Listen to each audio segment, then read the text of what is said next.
The conflict that erupted on the 28th of February, 2026, will be remembered as one of the most explosive and consequential chapters in Middle Eastern history. What began as a high-stakes military operation by the United States and Israel against Iranian strategic targets quickly escalated into a titanic confrontation that drew in the Islamic Republic's Revolutionary Guard Corps and unleashed a storm of retaliation across the region. At the center of this seismic shift was the reported killing of Iran's supreme leader, Ayatollah Ali Khamenei, an event that ignited fury from Tehran's highest ranks and unleashed an unprecedented series of attacks on U.S. military installations across the Middle East. As the sun rose over ancient deserts and modern cities alike, the world suddenly found itself on edge, staring down the specter of a much broader war. From the outset, the news of Iran's supreme leader being killed in a combined U.S.-Israel operation sent shockwaves through capitals and command centers, not just in Washington and Jerusalem, but in capitals from Riyadh to Amman, from Doha to Abu Dhabi. Iran's state media later confirmed that Ayatollah Ali Khamenei had indeed been killed in the strikes, announcing days of mourning and warning that the nation's response would be decisive and without leniency. In the hours that followed, Iran's Islamic Revolutionary Guard Corps issued a chilling statement declaring that it had launched what it called its most ferocious offensive against U.S.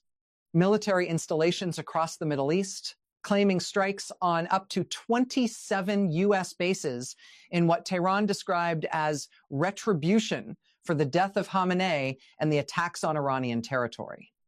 This claim immediately lit up international news wires and social media, sparking both fear and disbelief as the world tried to grasp the scale being asserted by the IRGC leadership. Before we go further into how these dramatic events unfolded and examine the confirmed retaliation strikes alongside the broader regional escalation, make sure you hit that like button and subscribe to the channel. These are the moments that rewrite global alliances and redraw the borders of war and peace. And you won't want to miss any updates as this crisis continues to unfold in real time.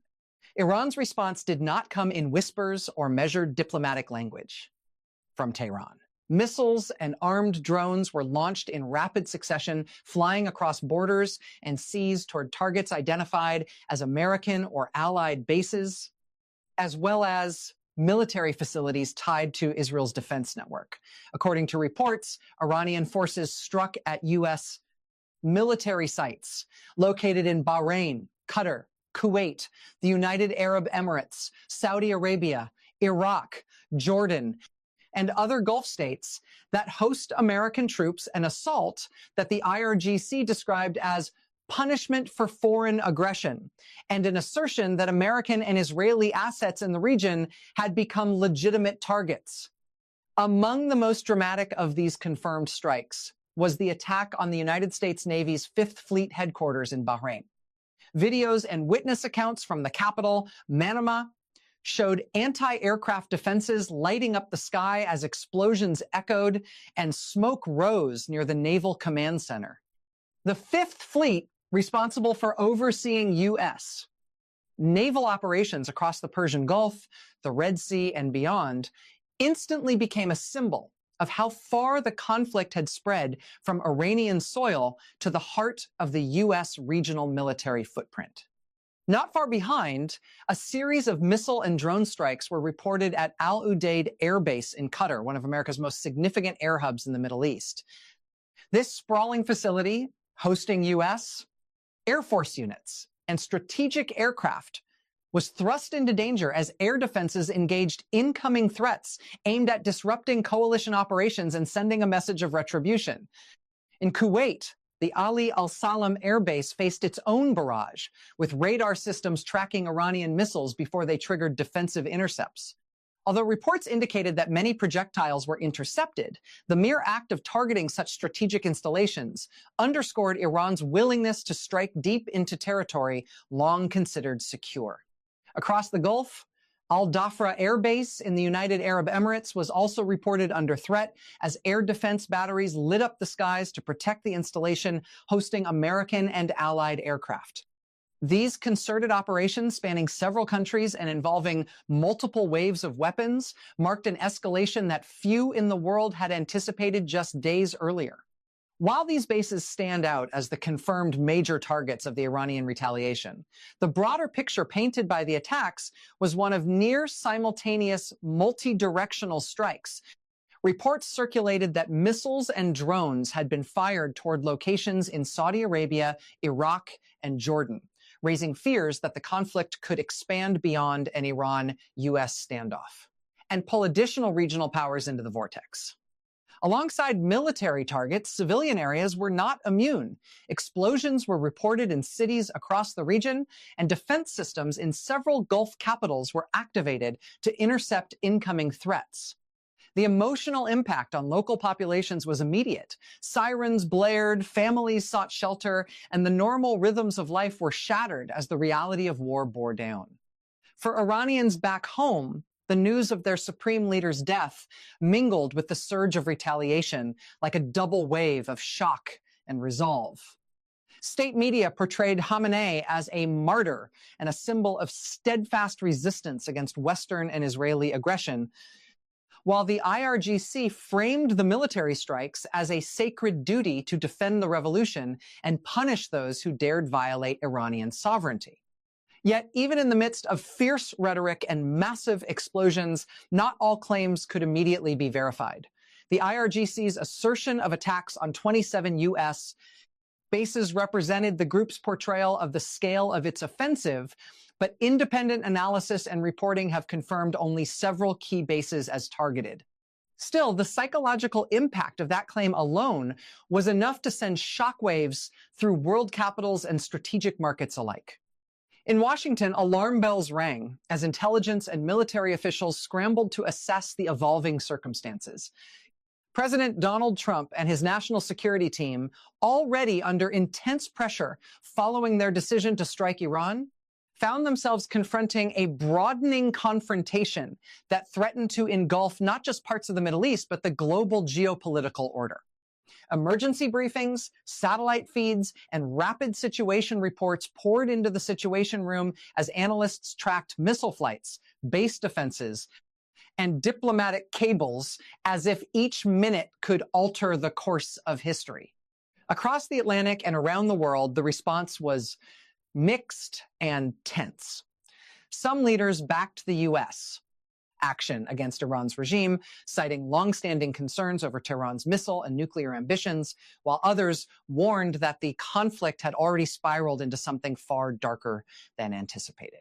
Condemnations and calls for restraint echoed from capitals in Europe and Asia, even as defense pacts and regional alliances were tested by the sheer scale of the confrontation.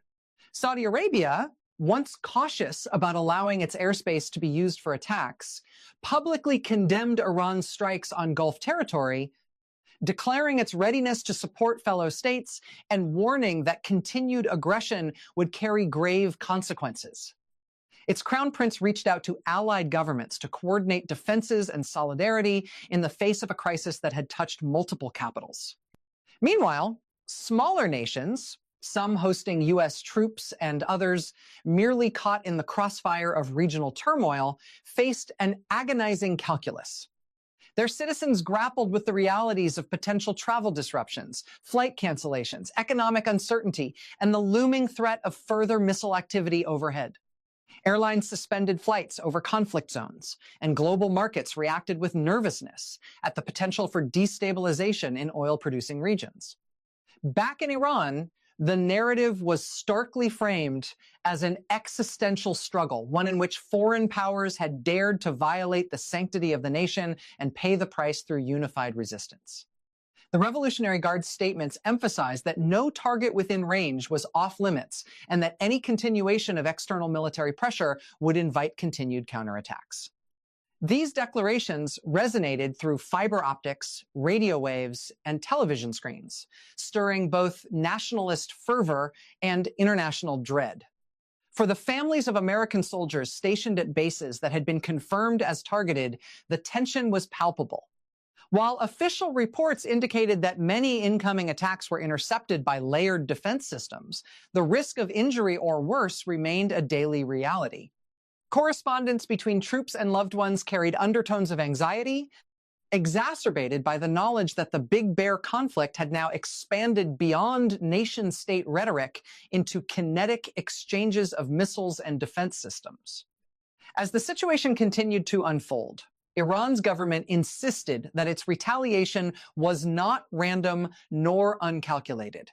Instead, it portrayed the strikes as calibrated moves meant to signal that any future aggression against Iranian soil or leadership would be met with responses that challenged the assumption of safe military bases anywhere in the region. It argued that decades of perceived oppression and external intervention had left Tehran with no option but to defend its sovereignty with all available force. The global fear of war grew as experts debated the long-term implications. Analysts warned that if diplomacy did not emerge swiftly, the region faced the risk of protracted conflict that could draw in additional actors from outside the Middle East, reshaping alliances and influencing global security dynamics far beyond the current day. Nations dependent on Middle Eastern energy exports expressed concern about supply disruptions, while defense contractors and markets closely watched for signs of sustained instability. Even within the tumult, efforts at mediation began to surface. Voices urging negotiation rather than escalation gained traction in international forums, with calls for ceasefires and diplomatic engagement rising among global institutions and concerned nations. But the reality of ongoing missile barrages, combat rhetoric, and psychological stress on populations made any swift path to peace appear distant. As night fell over Gulf deserts and cities rattled by warning sirens, the world held its breath. The attacks that followed Khamenei's death had unleashed a chain reaction unlike any seen in recent memory, a dance of missiles and defense systems that blurred the line between retaliation and escalation, between targeted military engagement and the specter of something far more vast. For now, the Middle East remains a tinderbox, a flame with uncertainty and human emotion, caught between the depths of ancient history and the cutting edge of contemporary conflict.